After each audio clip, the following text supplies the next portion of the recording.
क्या आपने कभी सोचा है कि अगर आपके परिवार में या आपके आस पड़ोस में किसी को स्ट्रोक हो जाए या स्ट्रोक के लक्षण हो तो आप क्या करेंगे? आप आनन फानन में उनको कहाँ लेकर जाएंगे?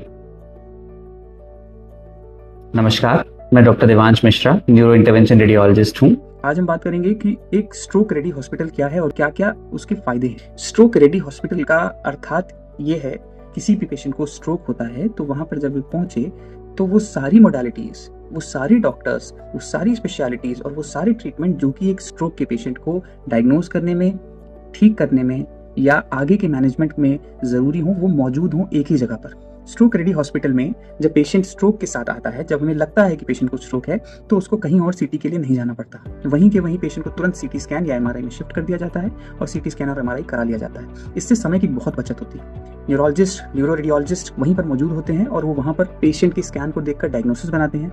न्यूरो इंटरवेंशन रेडियोलॉजिस्ट भी उन सारी चीज़ों को देखकर ये फैसला करते हैं कि क्या इन पेशेंट को ट्रीटमेंट की जरूरत है। तो ये सारी चीजें सब एक ही जगह होती हैं। न्यूरो इंटरवेंशन रेडियोलॉजिस्ट भी वहीं पर है जो तुरंत पेशेंट को कैथ लैब में ले जाकर थ्रोम्बस को या क्लॉट को निकाल लाएंगे। ये सारी सुविधाएं वहां पर हैं। उसके बाद फिजियोथेरेपी की सुविधा है, आईसीयू की सुविधा है।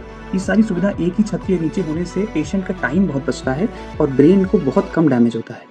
इस ब्रेन के डैमेज को कम करने की वजह से ही पेशेंट का आउटकम या पेशेंट को ट्रीटमेंट के बाद जब वो घर जाएगा तो उसके सफल होने के, उसके ट्रीटमेंट के सफल होने के चांसेस बहुत ज़्यादा हैं।